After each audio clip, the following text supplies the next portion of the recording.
Hello, and welcome to 80/20's Product Highlight Series. Today we're going to take a look at Deluxe and furniture handles. These handles mount directly to the T-slot and are a great finishing touch to any door. They're easy to install, available in both fractional and metric. These door handles are available in both chrome and black style finishes, locking, non-locking, clockwise and counterclockwise turns, and several different styles to suit your project's needs. No matter your choice, all recommended mounting hardware comes with the handle. However, machining will need to be done to your bar, just like this. To get started, we're going to take our handle and our frame. We're going to feed our handle right through the frame.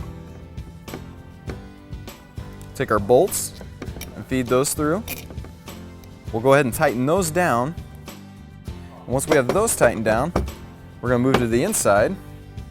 Take a washer, slide it right over the stem. Take a paw kit and slide it right over the stem as well. Now once you have that on there, all you need to do is take a flathead screwdriver and tighten down that set screw. And once you have that tightened, your handle's ready for use.